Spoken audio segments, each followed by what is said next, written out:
Two balls and a strike to count on Taylor. Reyes fires, swinging a drive, deep left field. This is way back. Walk the ball. Chris Taylor.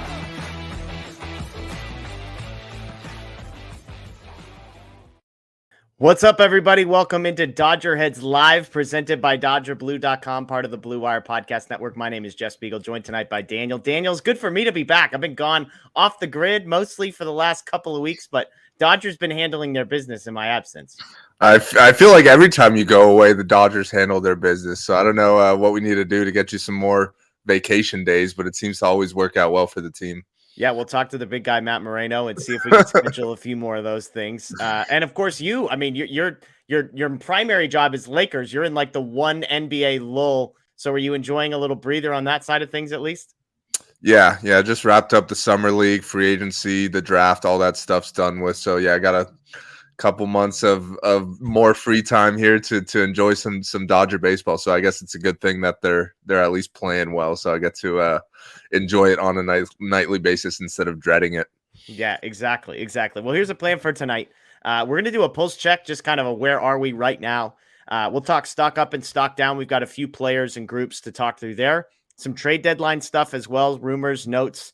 We're 8 days away, I think, from the trade deadline, so it's coming up quick. Clayton Kershaw, a big injury update on him from Dave Roberts today. We got some odds and end updates on Pepio and May and Syndergaard, that type of thing. And then, of course, we'll take questions and answers. If you're new around here, if you do want to get a question answered ASAP, throw a super chat at us. We'll stop what we're talking about to answer it. Otherwise, hold those until the end of the show, and we'll get to as many as we possibly can. But let's talk about a pulse check here, Daniel. As we look at the Dodgers today on Sunday night, July 23rd, the Dodgers are 57-41. They've got a 4-game lead in the NL West. A month ago, they were 4 games back. Here they are 4 games up, and actually the Giants are making a run. So they're 4 games up on both the Giants and the Diamondbacks. Interestingly, they have the second biggest division lead of anybody in Major League Baseball. Only the Braves have the larger one. The Braves are 11.5 games up in the NL East. They're on 94 win pace. The Dodgers are. They just went 6-3 on a brutal road trip. The Mets, the Orioles, the Rangers, 2 of those 3 teams in first place, 2-1 in each of those series. They were allowing just 3.7 runs a game, scoring over 7. Matt Moreno with a fun fact here. The Dodgers snapped an 8-game win streak of the Orioles and a 6-game win streak of the Rangers. So big picture, as you look at it, 57-41, 4-game lead in the NL West. Where are you at right now? Are you pretty confident, pretty comfortable with where this team is at, or how are you feeling? I think overall you got to be pretty happy right now. I mean, we knew they were red hot going into the break, so you always wonder, is that time off going to do more harm than good? And it's good to see that wasn't necessarily the case. They come out of the break, have a tough road trip against 3 quality opponents, and they win all 3 series. I think the order in which they won the games makes it a little frustrating. They had a chance to sweep all 3 days and were unable to do so. So I think there's a little frustration that comes with that. But I think looking overall at the big picture, I mean, to be 57-41 right now with a 4-game lead over both Arizona and San Francisco in the NL West, that's a good spot to be. We'll get into how the Dodgers compare to other teams across the league at some point here. But I think looking right now, they're probably playing the best they've played all season, and that division lead seems to be growing. So I know today especially felt like a huge missed opportunity. You hit the grand slam in the first inning. You think you're going to come home with the sweep, and you don't do that. But then when you look at the other games across the league, every team in the NL West lost today. So no ground was lost. Unfortunately, they're not able to get it to 5, but to have a 4-game lead right now, it's pretty solid. We know this team has needs, which we're going to get into in a little bit here. But overall, I think the offense in particular is really humming right now. Yeah, I think the Dodgers coming into today's game had won something like 18 of their last 25. And we're going to talk about the needs, right? Like starting pitching is a glaring weakness. But at the end of the day, the goal is to win games. And despite the starting pitching being as atrocious as it currently is, the Dodgers are somehow still managing to win games. And I don't want that to be overlooked. I think sometimes it's like we just look for the negative. If they're losing, it's easy. It's surface level. We could just be negative because of losses. But sometimes I feel like people get negative even when they're winning. They won 18 of 26. after today's loss.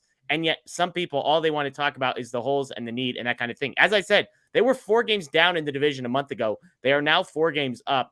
And I do want to get to something that kind of you referenced. And it's a question you and I texted about yesterday. And I've actually left that conversation finding it to be a more helpful question. And I'm curious to hear people in the chat to get their thoughts on this. But as an assessment question of where the Dodgers are, I mentioned it seems to be a general negativity around this team when it comes to the conversation around them. People want to focus on what they don't have or what they're struggling in. And I want to be clear. I think there's plenty to be frustrated about. There's plenty to be disappointed about because the bar has been set so high by the organization. The starting pitching is a mess. The bullpen was the worst in the league for almost half of the season. The bottom of the order on days like today, when you get Rojas and Barnes in the same lineup with DeLuca in the middle, is not awesome. Although shout out Johnny DeLuca, 2 hits today.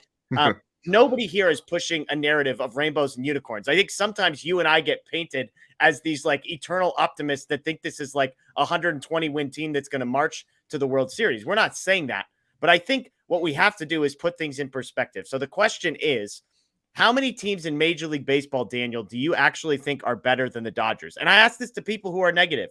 If you're poo-pooing the Dodgers and saying this team sucks, it's disappointing, it's sell, don't buy, yada, yada, yada. How many teams do you actually think are better than the Dodgers right now? And I'm not talking about, we're not even projecting moves, which I think would help the Dodgers. I'm just saying right now, as currently constructed, guys that you're expected to get back in Major League Baseball, how many teams are better? I'll give the people listening some context here. The Braves have the best record in baseball. The Orioles and the Rays both have better records than the Dodgers. The Orioles are 3.5 games better. The Rays are 1.5 games better. The Rangers are also better after today's win. So they're 1 game better. The Astros are 2 games behind the Dodgers. Then you've got Blue Jays, Brewers, Reds, D-backs, Giants kind of in the mix. So as I list off all those teams, how many teams, Daniel, do you think are better than the Dodgers right now? I think it's a good question. And I think it's important just because when you know, a lot of the naysayers, like the guy you just put on the screen right now, Mr. Blake Williams, I think a lot of times when people look at the Dodgers, they're comparing them to like last year's Dodgers or like the 2021 Dodgers, which were 2 like, you know, really, really, really good teams. And when you look across the league right now, I don't think there's some huge juggernaut. Like I do think the Braves are the best team. And I think they're kind of in a tier of their own. Like I kind of like to do it in tiers. I think the Braves are alone in that first tier right now. And that's not to say that they're unbeatable. They've even, you know, been struggling the last couple of weeks. You know, the Dodgers beat them in a series earlier this year. But if you look at their record, I mean, it's undeniable. Their lineup is really good and they're going to be getting some pitchers back. So I think the Braves are the best team. And then I think the Dodgers are right in that next tier. And I think it's, you know, it's the Dodgers. I'm still going to put the Astros in there. You know, they've been playing better. And I think when you're talking about postseason baseball, I still think as long as they're in there, they're a team you're worried about. And I think, you know, the Rays and the Orioles, I guess, are in that tier. But if you look at the Rays, it's not like they've been playing great baseball as of late. The Orioles were, but we saw the Dodgers just play them this week. And they didn't look like some juggernaut to me. So I think the Dodgers are right at the top of that second tier. You could throw the Rangers at the bottom of that tier too, but we just saw them and they didn't really inspire, you know, a ton of confidence in me either, you know, when the Dodgers played them this weekend. So I think they're right in the mix of those 5 or 6 teams that have legit shots at winning it all. And it's funny, if you look at pretty much all those rosters, like you could say starting pitching is a need for all of them pretty much. So I think that's going to be, you know, a hot commodity at the trade deadline, and whoever ends up with some of those top starting pitching options, that could, you know, shift the balance. So I think these next 10 days or 8 days, whenever the deadline is, are going to be really important. But I think the Dodgers are in the mix right now. I know they're far from a perfect team, but I think if you want to nitpick with the Dodgers, then when you're comparing them to other teams, you could nitpick just as much with those teams as well. Yeah, and I'm glad you said that at the end, because that's kind of been my stance, is the people that are sort of negative on the Dodgers. I often feel like, as you said, the Dodgers are being held to the 2022, one of the best regular seasons in Major League Baseball history. That's the standard. So yes, this team is worse than that one, which is why I think this question is helpful, because it doesn't matter how much better or worse the 2023 Dodgers are compared to the 2022 Dodgers. What matters is, how does the 2023 Dodger roster stack up against the other rosters in the league? You and I are in agreement. The Braves are in a tier of their own. I mentioned they have like a 12-game lead on the division. They have the best record in baseball. And everywhere you look on that roster, you feel pretty good about the position groups they have. I think the Dodgers are in the second tier, and I'd probably put less teams in that tier than you. I think it's the Dodgers and the Rays. I think the Orioles are a nice story. The Rangers are a nice story. I'm not buying either of those teams quite yet.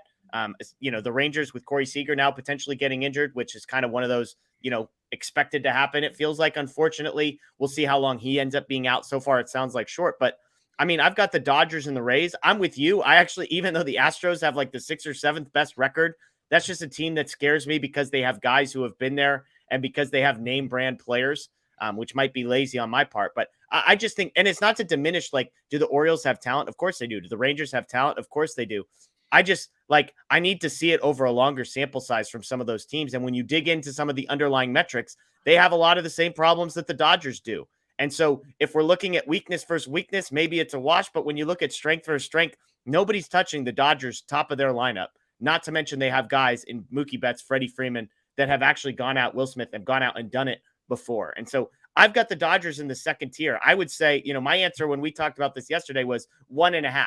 I've got the Braves ahead of the Dodgers and then maybe the Rays, and that's it. Everyone else I have below. Now, I'm not saying it's a huge gap between the Dodgers and the Orioles or whoever, but I do think there's maybe the Dodgers, the Rays, maybe 2 or 3 teams, the Orioles, the Rangers, that are right below them, the Astros.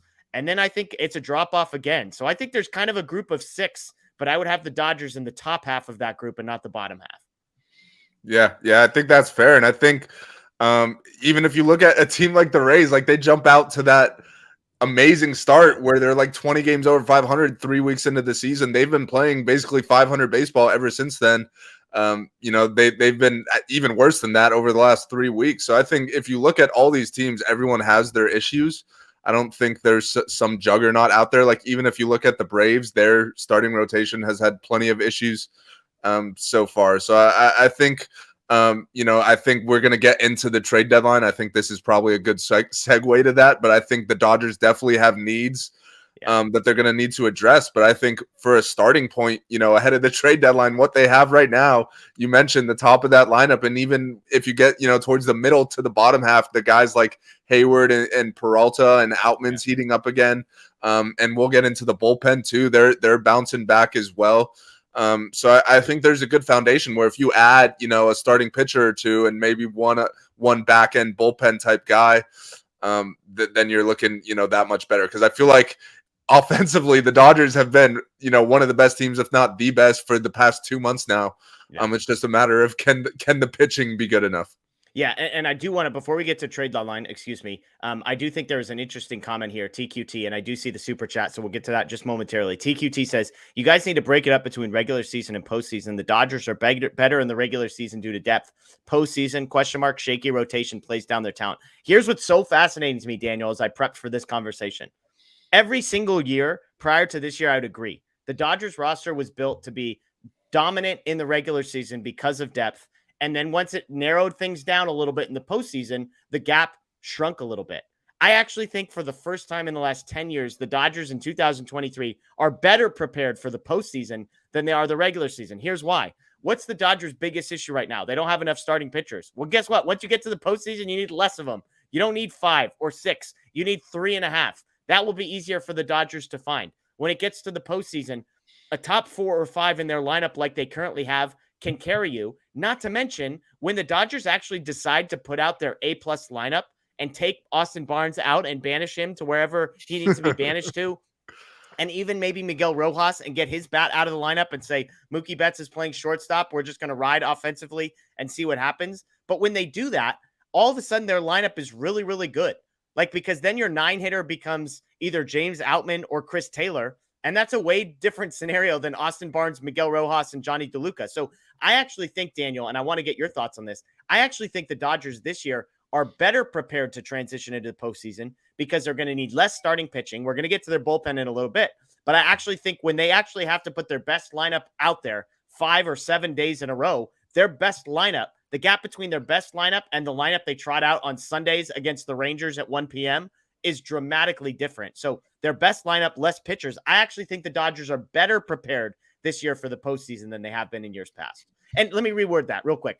I think the gap between regular season Dodgers and postseason Dodgers is more in favor of postseason Dodgers this year than it has been. I'm not saying they're better in the postseason, but I don't think there's going to be as steep of a drop-off as we've seen in years past. Does that make sense?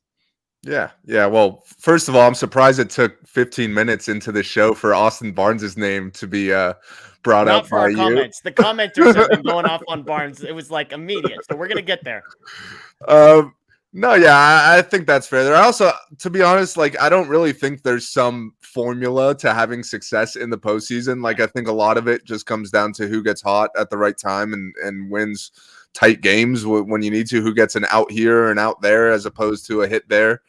But yeah, I mean, I think proof of that is last year. Like I think last year, if you look at the Dodgers overall roster, it had everything and they were done in 4 days. So, I think this year compared to last year, I'd say this team has less depth. I think you're right. And I think they do have that top end talent as far as their lineup goes, which I do think you would prefer to have in the postseason. Like, I don't think depth is necessarily as important in the postseason. And I don't think the Dodger depth has been put to the test this year. And I wouldn't call it their strength necessarily, but I would say their strength is the top end talent, like you're saying. And if you could get a Clayton Kershaw back, if Julio could get back on track, maybe not to the ace level that we're used to seeing from him, but to a number 2 or number 3 level type guy, and you add 1 or 2 more guys at the deadline, I think that rotation is looking a lot better for a potential postseason series. Because like you said, you only need 3.5 starters in the postseason. You don't need 5, 6, 7 guys. So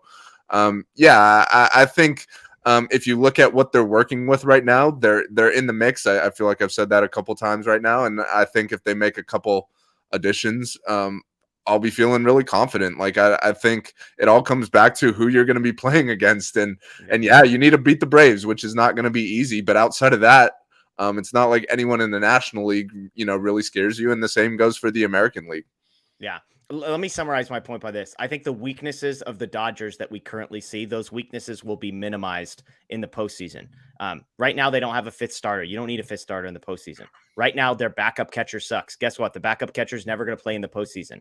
Like they're going to be able to put their best guys out there. And while in most years they went 1 through 26 really, really strong, this year it's like, by the time we get to the postseason, they're probably going to have 3.5 pitchers you trust. They're going to have like 9 position players that you trust and a bullpen that hopefully you trust. And that's going to be enough for the postseason. Let's get to the super chat. We appreciate this. Doom Sal. He said, I had low expectations for the 2023 season. I was hoping it was going to be a rebuilding year with prospects. The future of the Dodgers looks great. Look, if you had low expectations for the 2023 season, then you feel great. They're 4 games up. The prospects have been up. Although I guess the flip side is the prospects maybe haven't performed the way that you hoped.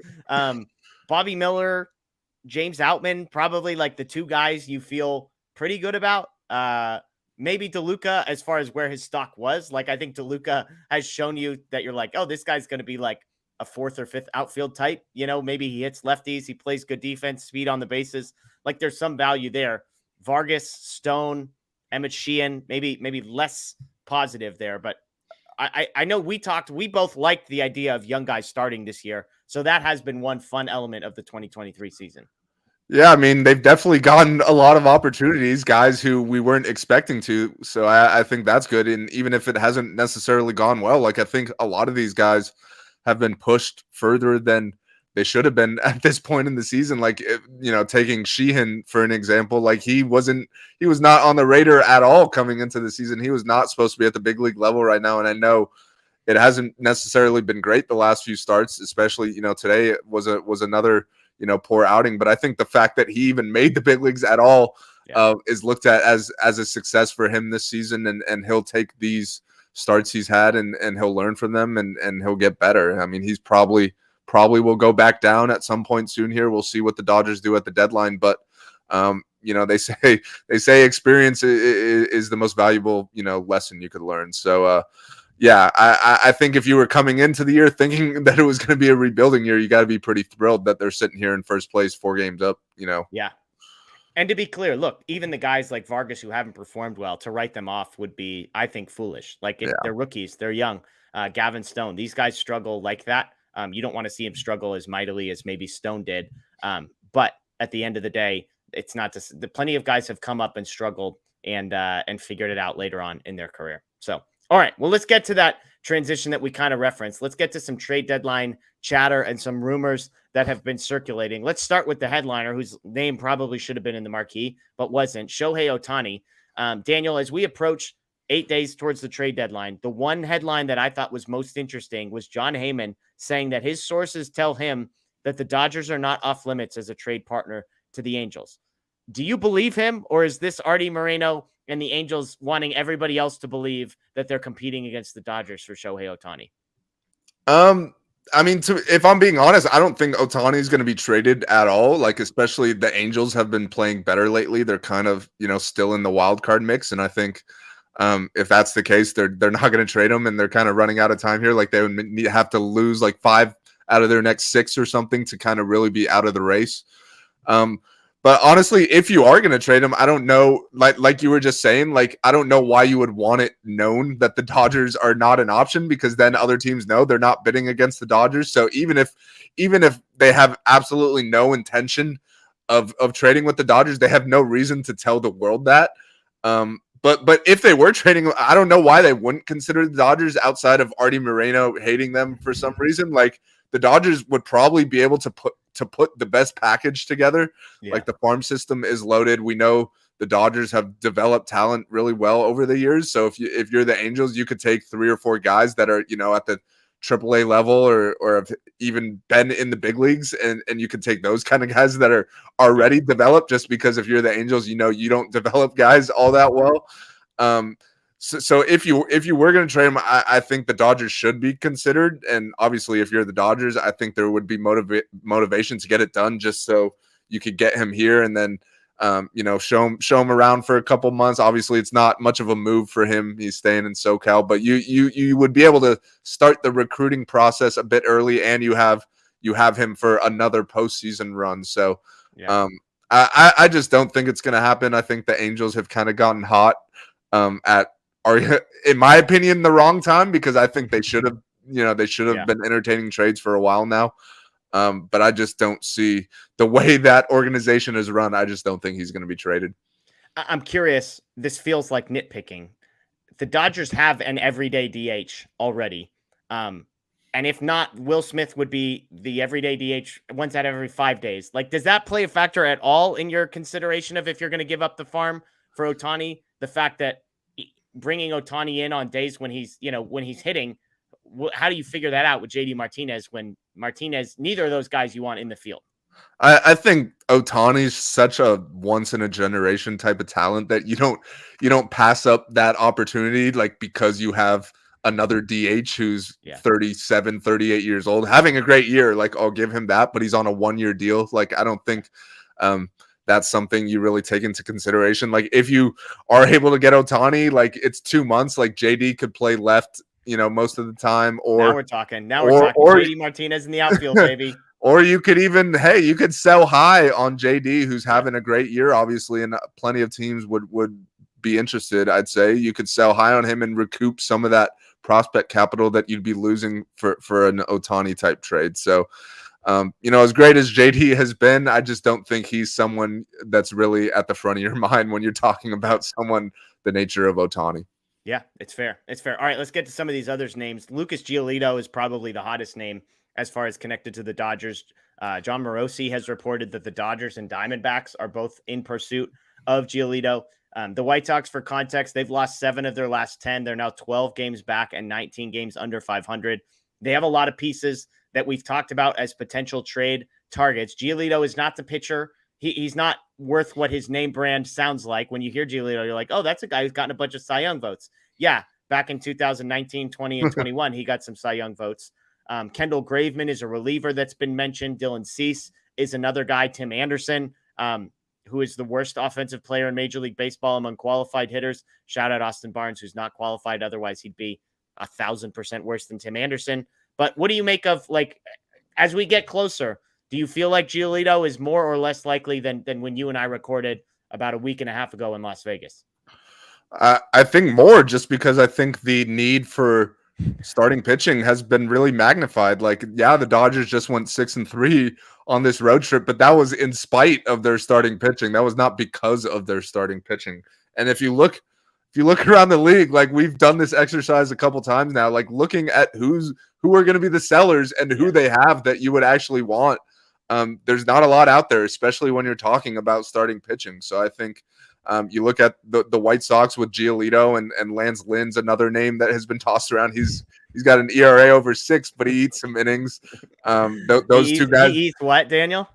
he eats innings and other stuff too, presumably. But those are two guys who are on expiring deals, so you would think they wouldn't be super expensive. I know Giolito is probably going to be a hot commodity just because there's not a ton of options. We've mentioned Marcus Stroman's another name we've mentioned, and the Cardinals have a few guys, but other than that, that's really it, to be honest. So I think if you're gonna if you want Giolito, you're probably gonna have to overpay a little bit, which is not ideal for a rental. But I think if you're not going to get him, then someone else is. And we talk about how all these teams are good, but they have their flaws, and that one starting pitching move could put a team over the top. So I think the Dodgers, there's no aces out there. Like I think Giolito's probably the best. Marcus Stroman's having a good year too. I think I look at those guys as like low end 2s, high end 3s maybe, which I think is kind of what the Dodgers need. So I see the outfielders, you're listening here too. I think that's much less of a need than starting pitching. Like if you're going to make one big deal, I'd rather it be for a starting pitching than like for a starting pitcher than a platoon type outfielder. But I mean, until we see like what the market's looking like, I'm just going to assume that the price for starting pitching is going to be higher than everything else, just because everyone needs starting pitching. Yeah, and the one thing I'll say about a rental is you do get the guy in your building for a few months before he becomes a free agent. So it's like you kind of can potentially avoid the Noah Syndergaard scenario where he gets in the building, you realize you can't fix anything, he's just broken, and then you save yourself having to stick around for 9 months and pay him a bunch of money. That's one upside, and who knows what the cost is. I keep mentioning it, so I'll do it briefly here. The Dodgers have a 40-man roster crunch that is coming. They have a bunch of guys on the back end of the 40, guys that need to be added next year, guys that they're going to need to make decisions about because of 60-day IL guys who are coming back. So they have prospect capital to deal. And so even if you've got to pay 130 cents on the dollar for a Giolito, if it means moving 2 or 3 guys off of the 40-man roster who are on kind of the back end of it, the Yorbit Vivas, Eddys Leonard types, packaging them with, a Michael Grove or something like that, Ryan Pepio, then it might be worth it to say, yeah, we overpaid for him, but we needed him. The cost for starting pitching is high, and we're going to lose some of these guys for nothing anyway. So that's an interesting one. The Cardinals are the other team, Daniel, that I think when I look at kind of roster construction, they make a ton of sense as far as trade partners with the Dodgers go. They have Jack Flaherty and Jordan Montgomery. Katie Wu of The Athletic had a great piece with Fabian Ardaya going back and forth between the Cardinals and Dodgers. She covers the Cardinals. She said both Montgomery and Flaherty are expected to be traded. Tyler O'Neill and Dylan Carlson, she said basically one of those guys, if not both, also expected to be moved. Even Jordan Hicks is a free agent at the end of the season. He throws 100,000 miles an hour, it seems like. If you liked what you saw from Aroldis Chapman, then maybe you want some Jordan Hicks in your life as well. There's a name in there that jumps out to me. I'm curious for you, Flaherty, Montgomery, O'Neill, Carlson, Hicks. Any of those guys kind of get your pulse rate going up a little bit and get you excited? I mean, if you could add Hicks to the back end of that bullpen, I think that's a difference maker right there. Yeah. I was going to come on here and say, Jordan Montgomery looks like a type of guy the Dodgers would go after, and then I think he gave up like 7 or 8 runs today. So he looks like the type of guy the Dodgers would go after. Hey, maybe that lowered the price a little bit. Flaherty's having a pretty bad year. I think he does have upside there, and he's still pretty young, and he's from here, so he'd be coming home. But he's not a guy that you're going, you'd feel comfortable giving the ball in a postseason game necessarily. Yeah. And then the outfielders, I don't really know too much about those guys. I know Carlson used to be a top prospect, but I don't think he's and really let me chat on Carlson, because the more I dug into him, I was surprised I hadn't heard his name until Wu mentioned him, because he's got team control for 3 more seasons. Next year is his first year of arbitration. You mentioned formerly a top prospect. He's basically been league average offensively, 100 weighted runs created plus this year, and last year it was 113 back in 2021. But he crushes lefties. Career 140 weighted runs created plus against left-handed pitching. He's really good defensively, 77th percentile outs above average, 84th percentile arm strength. He has a 78th percentile walk rate, which is kind of the MO of the Dodgers. So I'm just thinking, okay, if they're going to go get an outfielder, here's a guy who A, has got prospect pedigree, B, has got team control for a few more years. It's not like there's a ton of these guys that are going to come up and hit lefties that are just burning their way through the system in the outfield. So he just seems like an interesting one. She actually threw out a name of like, and this seems so light to me, but she said it, she covers the Cardinals, is like a Michael Grove for Dylan Carlson type trade. To me, I like that. I mean, I love Michael Grove, friend of the show. But that seems like a really good fit. The Cardinals want to compete next year, so they're looking for a pitcher who could potentially be tweaked, unlocked, and be ready to contribute next year. Maybe it's a Nick Frasso or a Landon Knack type that would be more. But if you're getting an outfielder with a few years of team control, hits lefties, plays good defense, walks a little bit, I just, to me, that's the type of guy that I would at least bet on, and it kind of fits. I'm not saying that's the headliner of your trade deadline, but I thought that was interesting. I also think that would be the type of guy that the Dodgers would be interesting too. Like they look at guys who had that prospect pedigree, 3-4 years ago, who haven't exactly panned out, thinking they could tweak a couple things.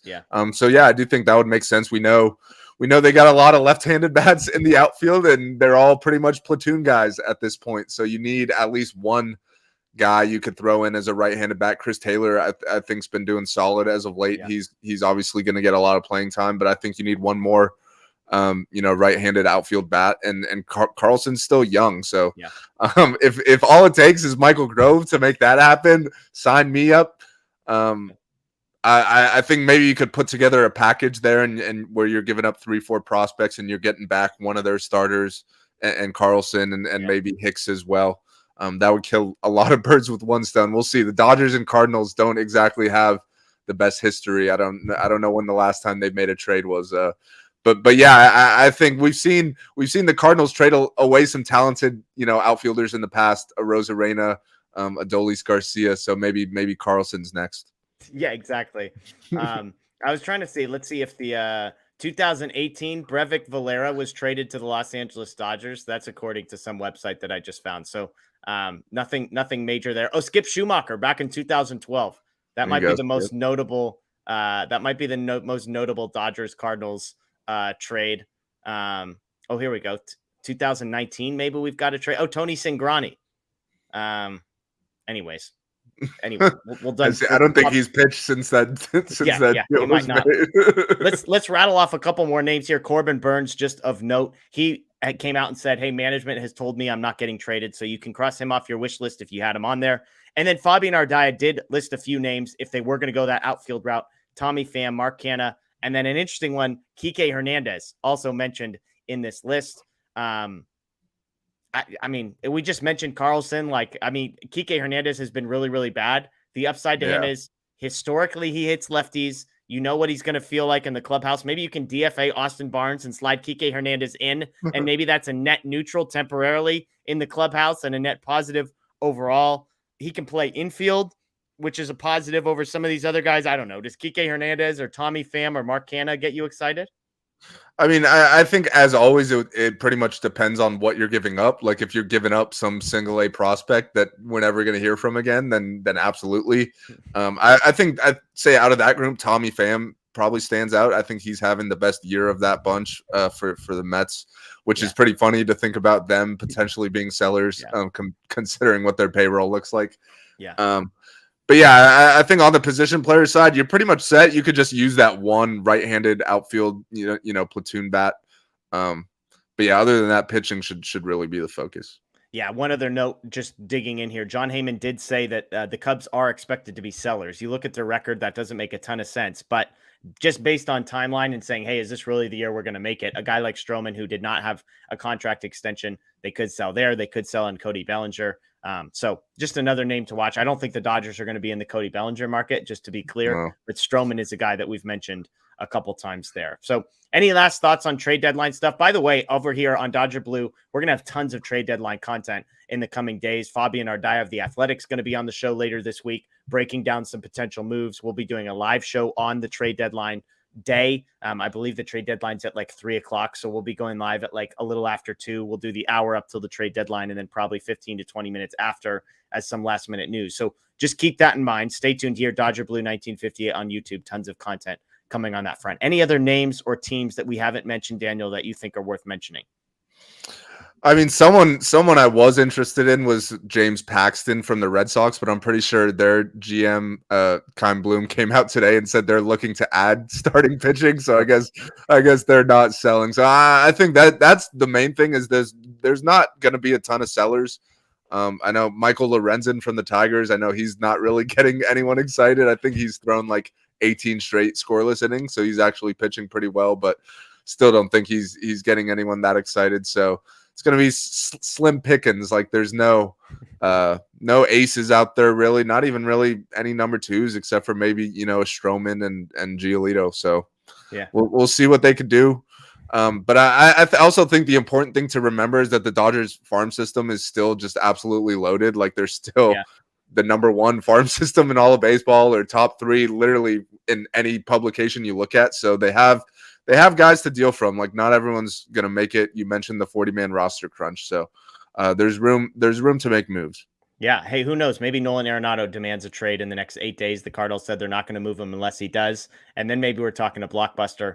Dodgers, Cardinals, Arenado at 3rd, move Muncy to 2nd. Mookie Betts is a shortstop. All of a sudden we're cooking with gas here. Right. So something, who knows? With the Dodgers, anything is in play. Don't limit yourself to the moves that you think Andrew Friedman could make, because it feels like every year nobody saw the Trey Turner and Max Scherzer deal coming. Nobody saw the Manny Machado deal coming. But he's always cooking and got deals, things on the fire. So something to watch out for there. But I also think, as the deadline gets closer in the last 48 hours or whatever, I feel like there's always one random team that comes out last minute as sellers that's like still kind of in the wild card race. Maybe not really, but right now we don't really see who's going to be selling, but maybe in the next week or so, a lot could change. Yeah, I mean, looking at some of the standings, you mentioned the Red Sox. The Red Sox currently 8.5 games out of the division, obviously still in the thick of the wild card. They're 6 games over 500. The Yankees are 6 games over 500. That division's crazy. Could a team like that, the Cleveland Guardians, they're 1 game under. Could a team, like if they lose 7 of their next, 9, could they potentially become sellers? Those are the interesting teams. The Angels, the Mariners are 1 game over 500.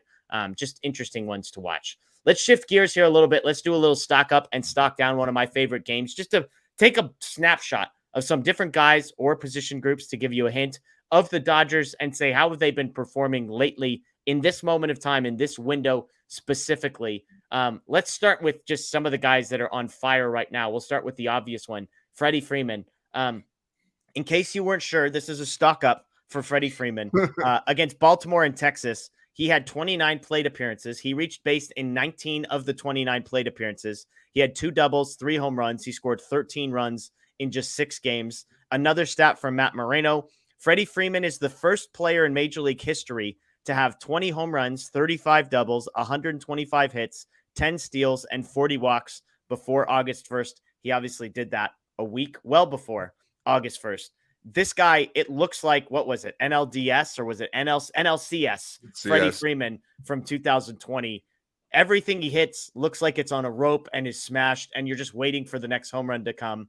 The guy's dialed as any Major League Baseball hitter I've ever seen, basically. Yeah, no, it's unbelievable the run he's been on. I feel like him and Mookie just take turns just going on these unreal runs. They're probably number 2 and 3 in the MVP conversation right now. Yeah. So they've both been living up to it. And I saw there was a lot of on the Twitter timeline this weekend with them playing the Rangers. There was a lot of talk about how the Dodgers made this big mistake in not paying Corey Seager, which you know how much I love Corey Seager, so I'm not hating on Corey Seager, but I think it's important to remember that because they lost Corey Seager, they turned around and paid Freddie Freeman. So I think it worked out okay.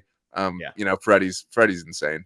Yeah, absolutely. Along the same line, this one may be a little bit more polarizing, but I'm going to go stock up Max Muncy the way that he's been swinging it. I know it's a much smaller sample size, and yes, the batting average is still below 200 for those of you that love batting average. It's 196, but he reached 8 times in his last 4 games, 3 home runs, 2 doubles. Maybe it's just the ballpark. Maybe he's going to leave Texas and everything's going to come crashing back down to earth. But when Muncy gets dialed in and he starts grooving those, fastballs get grooved down the middle and he's smashing them to right field, no doubters halfway up the deck. Those are the moments with Muncy that make me get excited because, again, even despite the batting average, Daniel, he has still, believe it or not, been an above average offensive player, even if it hasn't looked maybe as pretty as we'd like it to. Yeah, no, he definitely enjoyed being home in Texas this weekend. I think they all did. The last time they played there, they won the World Series. So I think they all felt comfortable in that ballpark. But yeah, I mean, it's been a lot of ups and downs with Muncy this season. We know the batting average is obviously not where you want it to be, but the damage is there. The home runs are there. The RBIs are there. It feels like whenever he's hitting a home run, it's with guys on base. He hits the grand slam today. So I mean, look, if he's going to hit under 200, but he's going to connect on a homer, every other game and drive in a bunch of runs, I think you'll take that just because he's hitting behind so many other guys that are getting on base more. So you kind of want that damage out of him. But I think his situational hitting can be better. I feel like there's a lot of times where he's coming up with like a guy on third and 1 out and striking out or whatever. But I think you got to be encouraged with what you've seen, over this past weekend. You don't need him to be an MVP type guy. We just talked about Freddie and Mookie, who are both in the MVP conversation. So if he could just do his part, driving runs, then that's going to lead to a good offensive production, which is what we've seen on this road trip.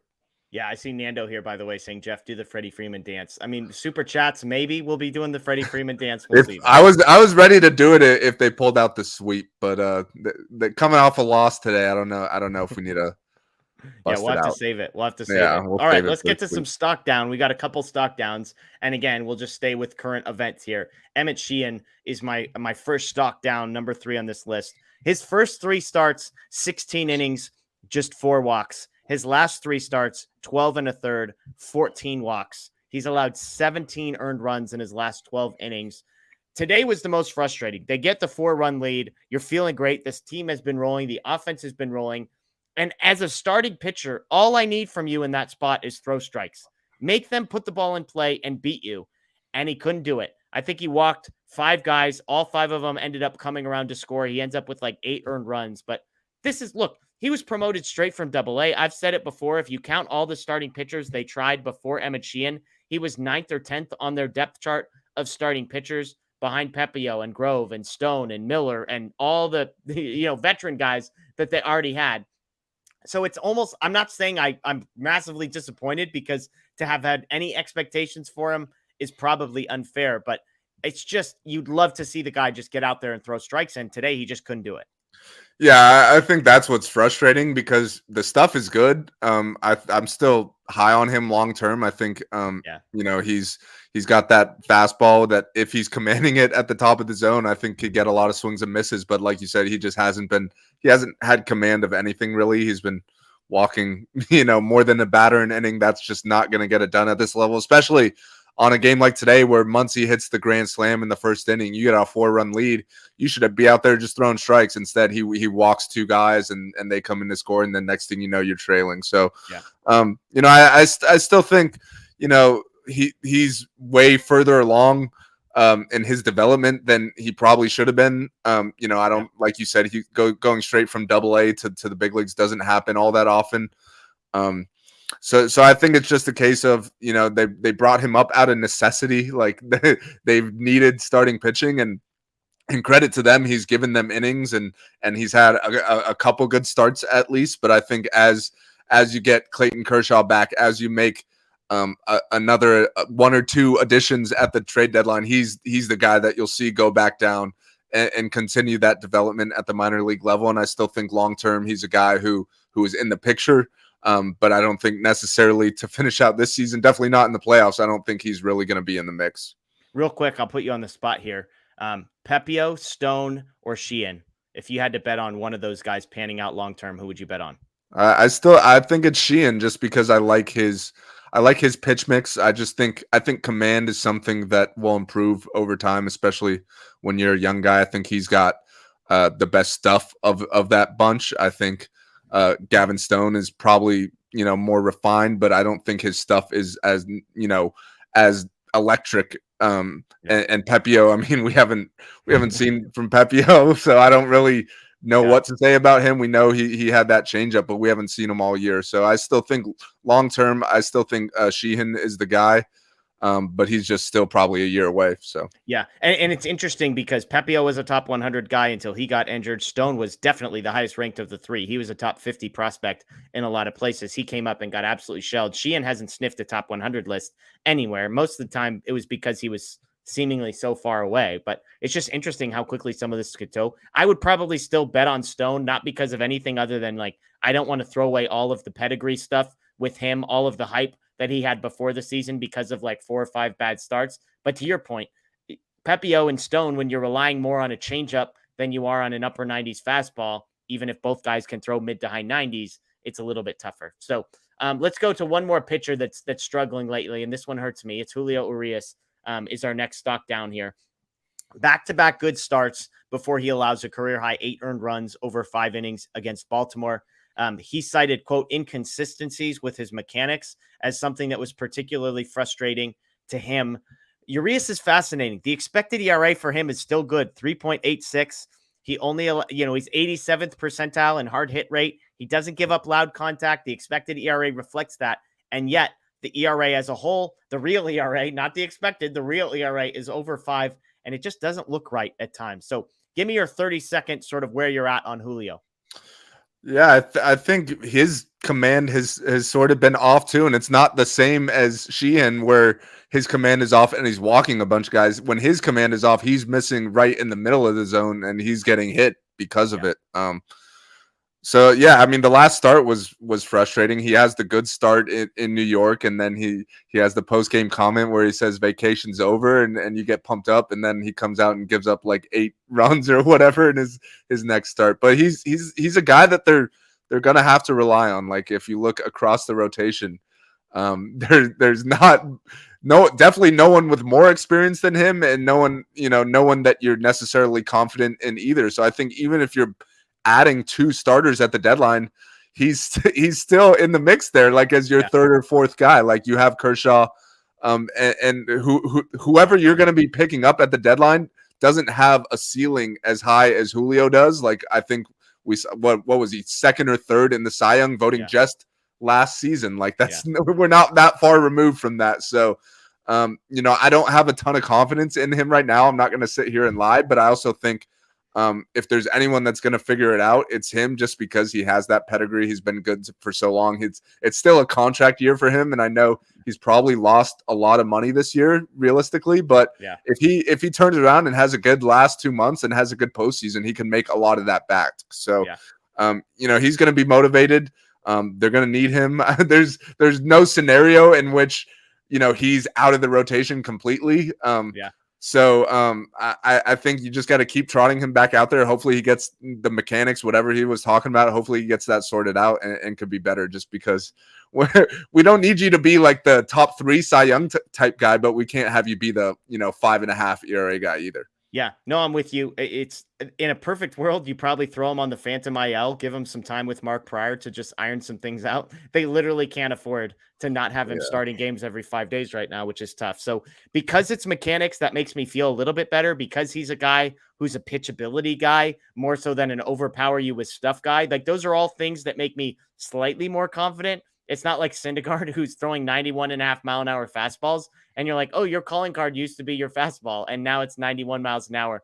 With Julio, I have glimpses, but look, as a guy who's been driving the bandwagon as long as I possibly could, it's definitely dwindling.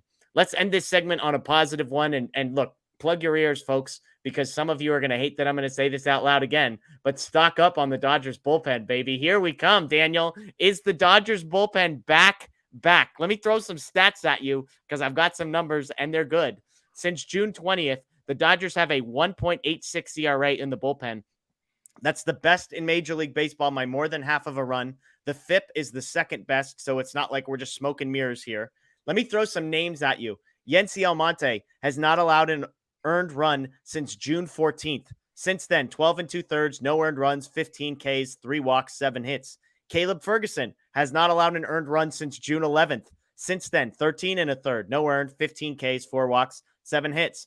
Ryan Brazier, since coming over, 14 innings, an ERA just over 1. Brazier's not perfect, but like if we're talking like bulk guy, middle relief, he's been pretty good. Brusdar Graterol, your guy, has not allowed an earned run since June 16th. 11 and a third scoreless for him. We're Does he have a strikeout since then? We're going to ignore the fact that he has 2 strikeouts in his last 9 Oh, innings. he's got 2. Okay. Set that aside, okay? Alex Vesia, do we want to get back on the Vesia train? 8 innings, 1 earned, 13 strikeouts, just 2 hits and 2 walks allowed for him. And then how about this? Justin Brule, 9 straight scoreless appearances for Justin Brule as well. I've stayed on the bullpen. I've stayed there. I've kept an arm's distance to the bandwagon for the Dodgers bullpen. Are we back on the bullpen? Is Almonte back? Is Ferguson back? Is Vesia halfway back? Where are we at? The thing about bullpens, and I'm taking a page out of Blake Williams's book here. The thing about bullpens is you should just never trust them. Volatility is real, and we're seeing the good part of it right now. Guys are performing, but it wouldn't surprise me if we turn around next week and we're saying the bullpen had a 9 ERA for the week or something. But look, there's guys with talent back there. It's not like they lack talent, and these are guys who have performed well in the past. So it's good to see the Almontes, the Vesias, those guys getting back on track. I still think they probably need to add one more leverage type guy at the deadline, but I think they might be getting a couple guys back down the line. I feel like we've been saying that all year, and time's running out, but you never know. We'll see in September which of the injured guys is making their way back. Daniel Hudson, JP Fireeisen. We haven't heard that name all season. My guy Jimmy Nelson just started another rehab assignment. I think it's his 3rd try at a rehab assignment. We'll see how this one goes. But I think overall the bullpen's in a much better state now than it was been previously, and I think that's part of the reason why you're seeing them winning so many more games. Just because we know it's not because of the starting rotation. They've still been bad, so it's been because of their offense, and their bullpen's been shutting it down late. Yeah, I mean, like today, Sheehan gets roughed up, but then the bullpen comes in, and I think it was 4 1/3 or 5 1/3 scoreless innings from the bullpen, holding it right where it was. So I'm with you. I think the Dodgers need to add a guy into their back 2 or 3. I think Phillips is elite. He's in the top tier of relief pitchers in Major League Baseball. I think if Almonte, Ferguson types are kind of like your 3rd or 4th best options back there, then I feel pretty good. So we'll see. But again, it's hard not to be encouraged by a month of sample size and a 1.86 ERA from a group that like I had high expectations for. So it's not like it's coming out of nowhere. It's kind of more in line with what I expected than what we saw from the first half. So let's go from good news. Let's do a Clayton Kershaw injury update. We'll do odds and ends, and then we'll close with some questions. Clayton Kershaw. This was supposed to be a short injury, Daniel. This was supposed to be, okay, just be cautious. Throw him on the IL. He sits out the All-Star break. He misses 1 start. We're good to go. Then, Kershaw will be back in August. So he throws a bullpen in Baltimore on July 18th. He throws a more aggressive bullpen on July 21st in Texas. Dave Roberts says, don't worry, the next step is for him to throw a simulated game on Monday. Well, then the simulated game, no, it's not a simulated game. It's actually just going to be a scheduled bullpen. Well, no, actually, the scheduled bullpen is actually just going to be pushed back until to be determined because, no, don't worry, Daniel. Nothing unforeseen has happened. It's just scheduling stuff with the rotation and days off, and that's why. So that's where we're at with Clayton Kershaw. Your thoughts? Yeah, I think someone needs to brief Dave Roberts better on what's going on, because every time he gets asked, he says something different. I'm honestly not too concerned about Kershaw, though. I think we've pretty much known all along, like his innings were going to be limited a bit at some point. Usually it comes, this time it did too. It comes naturally with an injury at some point. But I don't think this is like they're hoping for the best. Like I think they have a plan. I think they're not necessarily in a rush. I think even though the rotation's been bad, they're still winning games. They're actually building a substantial division lead here. So I don't think they're necessarily in dire need where they need to rush him back. I think, first of all, you want to make sure he's 100% just because we're at the point in the season where if he were to suffer a setback or if he comes back and gets hurt again, then you're talking about missing the postseason, which is obviously what you want to avoid. So I think you're going to be extra cautious. You're going to make sure he's 100%. And if that means taking an extra 2 weeks and he misses 3 extra starts, then so be it. Like, I don't think you want him at more than 120, 130 innings going into the postseason regardless. So I think the fact that they're continuing to win, I think, is allowing them to be extra cautious, and I'm okay with that. I mean, who knows? I could be totally wrong. They could be hiding a more serious injury. You never know with Dave Roberts. Like, I feel like every time he gets asked, he says something different. But as of right now, I'm not super worried. I just hope with him, you just hope every time he steps on the mound, you just hope he avoids some sort of injury, just because we know his past. Yeah, and keep in mind, Kershaw initially didn't even want to go on the injured list, which, whatever that's worth. I think that's at least a positive that he didn't feel like that was something majorly serious. Obviously, things could have changed over the last couple of weeks, but I'm with you. Take as much time as you need off in the middle of the season. The divisional lead is growing. As long as he is healthy and built back up by the time postseason rolls around, that's the most important thing. But I will say, at the very least, it's not the most positive or encouraging thing. You would like Kershaw to have just been healthy. You would like for things to be moving along and progressing, because look, you and I sat here, and Blake and Matt, and we all, like, Dustin May's injury came up, and we were all like, this guy's not pitching again this season. Like, I know they keep telling us he's like 60 days out and then he's going to pick up a baseball. And guess what? It's exactly what we all thought. Is they downplayed it. It got delayed. And then boom, he's out. I don't think that's what's happening for Clayton Kershaw, but the way that the Dodgers handle injuries, you kind of joked about, like, this wouldn't be the first time that things got way worse without us knowing, after we've been getting sort of benign updates from the Dodgers. So it sounds like, Daniel, correct me if I'm wrong, you and I are both on the same page. We're not worried about Kershaw.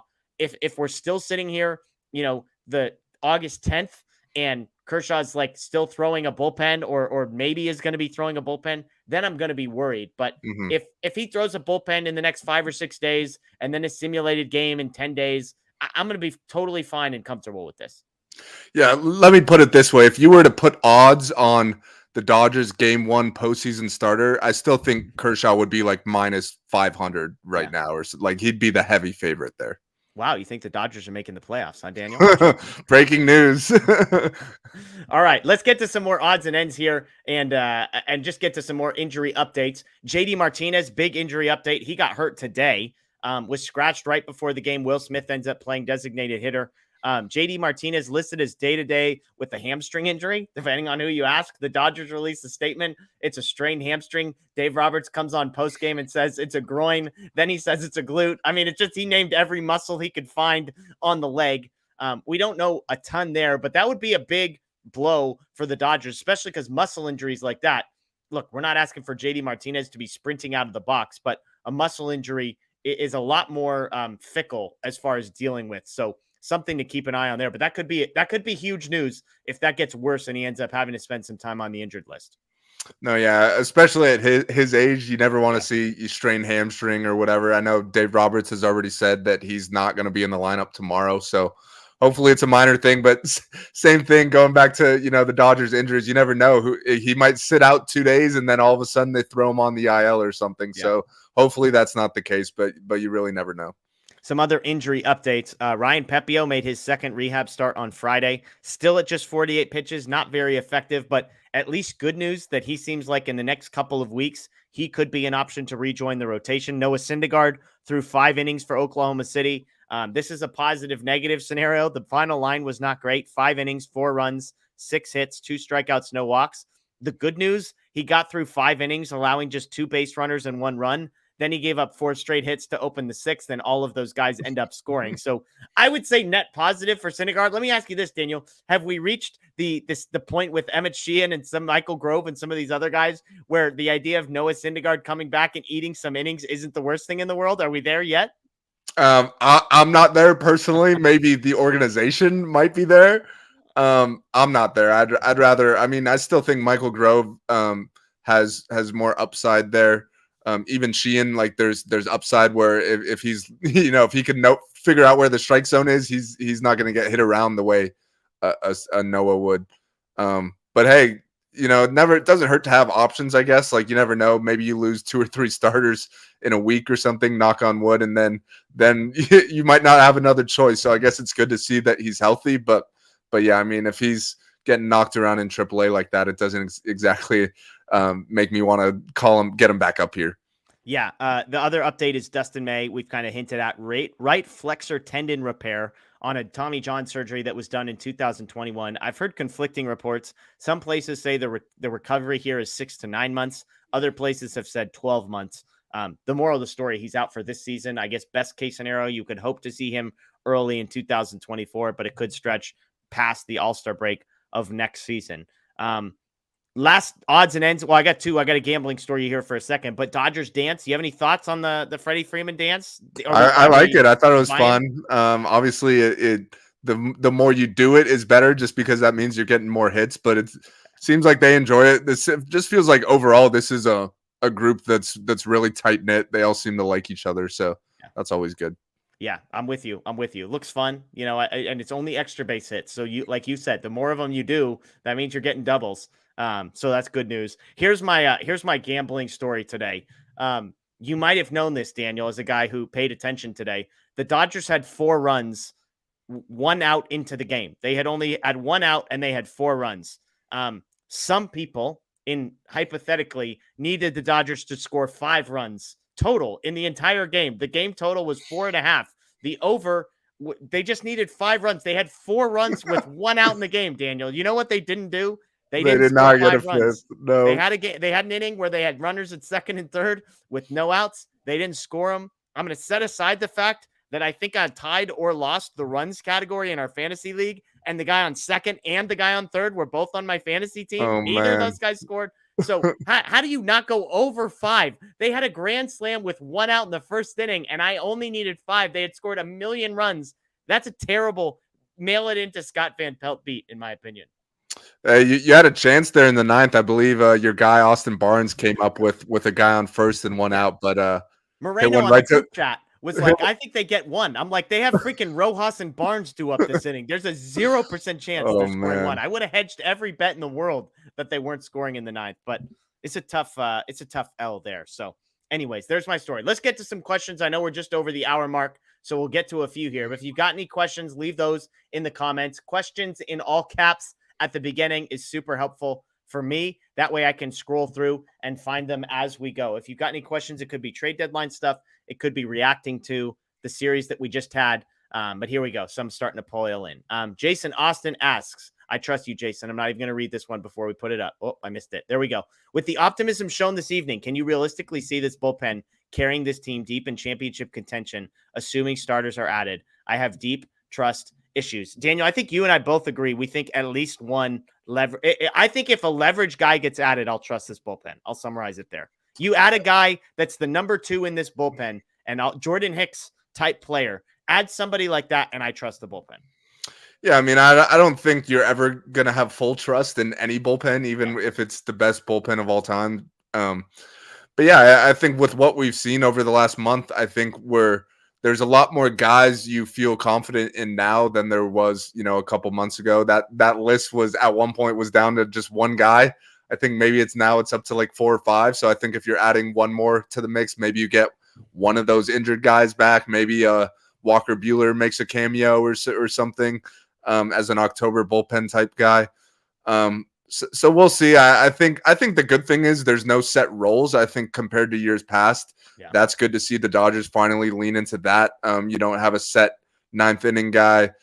You guys are ready to go whenever. So I think that's good to see. But yeah, I think I'd say our confidence level in the bullpen at this moment is as high as it's been all season, pretty much. Yeah. Which it's not saying that much, but it's something. All right. David asks, do you think Mookie plays the bulk of his time at shortstop for the playoffs? I'm going to let you answer this one first. I think this is really, really interesting because I think it's what I would do versus what I think would happen might not be the same answer. But the question is, do you think Mookie will play the bulk of his time at shortstop in the playoffs? I'm gonna say no for as far as bulk goes. I think he might be there some games. But I still think right now, if you were to put out the best starting 9 you could put out, I still think Chris Taylor is that 9th guy. And if he's that 9th guy, he's going to be at short and Mookie's going to be at second with the 3 lefties in the outfield.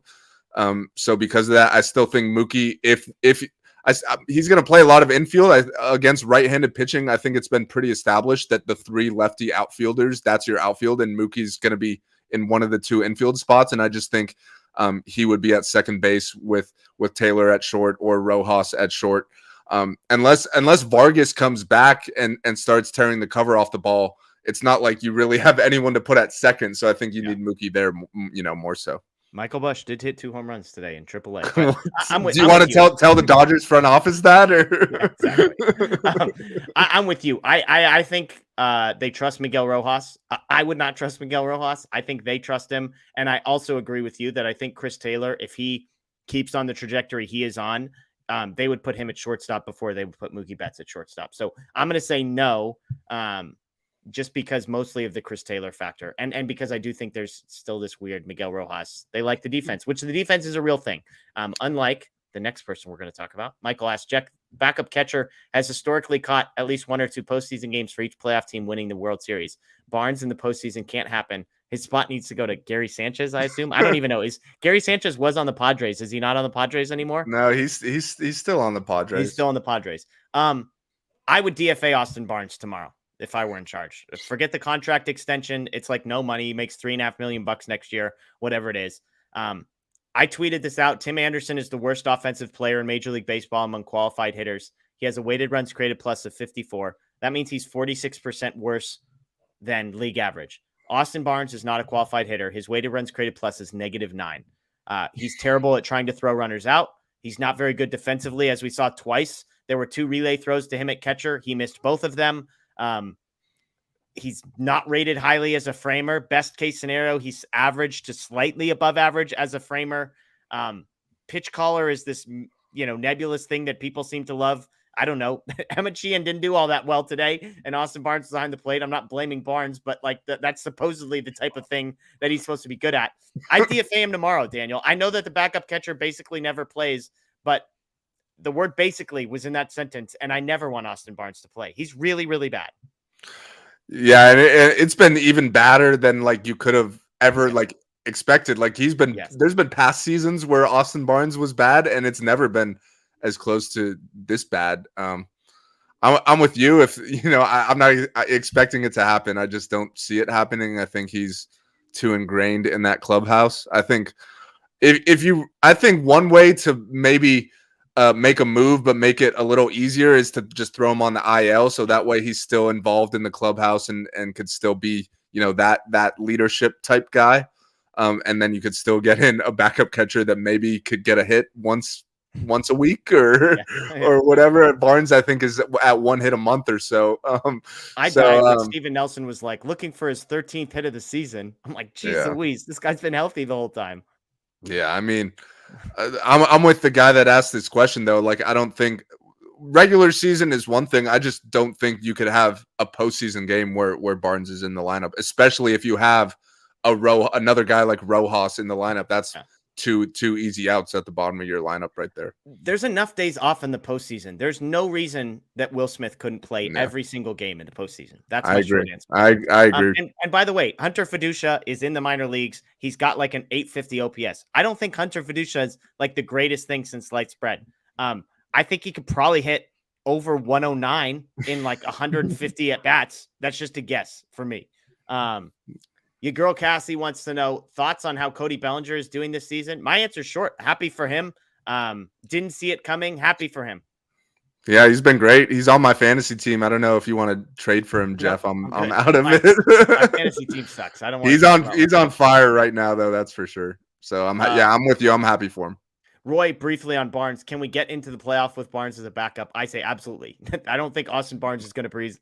He's not going to cost them more than one game from here on out. He comes up in a big spot or something. So yes, absolutely. They can make the playoffs with him as their backup question. Let's see. David wants to know, people were talking about Heimer Candelario. Any word on him? He's crushing it on my fantasy team. I know that much. He's having a nice year. I think, you're probably when we're talking about a right-handed bat, you'd prefer an outfielder just because you got all these lefty outfielders, and Muncy is more of an everyday guy at third. But Muncy could play second, so I think if that's a guy that you could get on the cheaper side, he's having a really good year. So you got to look into it. Yeah. Craig wants to know, why did Evan Phillips pitch today? It was a waste. He hadn't pitched in a week. So they kind of got to pitch at some point. Yeah. Yeah. Ella Shiva wants to know, who is the current long-term second baseman? Is it Mookie Betts?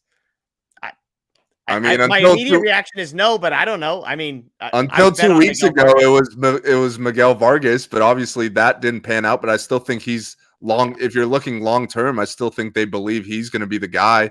Michael Busch is another name who they probably don't have in their plans. Yeah. I'm not exactly sure why. But I don't think second base is necessarily where you look and say we got our guy locked down for the next however many years. I think you got a few guys who could be an option.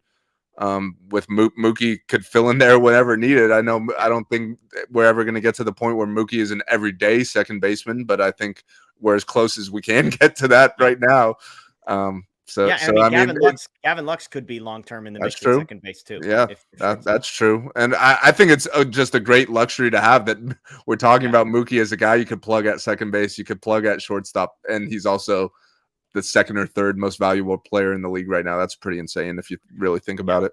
I've said before, I would only move Mookie Betts out of right field if it was to shortstop. I just don't think positionally the value of a second baseman matches up with how great he is at right field. So that's my view. I wouldn't put him at second base long term. If it makes you better in the short term, then absolutely go for it. But second base shouldn't be the hardest position in the world to fill long term. Michael wants to know, how many moves do the Dodgers make at the trade deadline? I think my bold prediction was that at least 3 guys are on the postseason roster who are not currently in the organization. So that could be 1 move. That could be 2 moves. I'll say 2 moves. I think the Dodgers make 2 trades. 2 trades, but at least one of them for multiple players, maybe. Yeah. I agree with that. I think they'll get at least 3 players. I don't know how many. I don't know if that's 1 move or 3 separate moves, but yeah. Yeah. All right. Let's see if we have more questions here.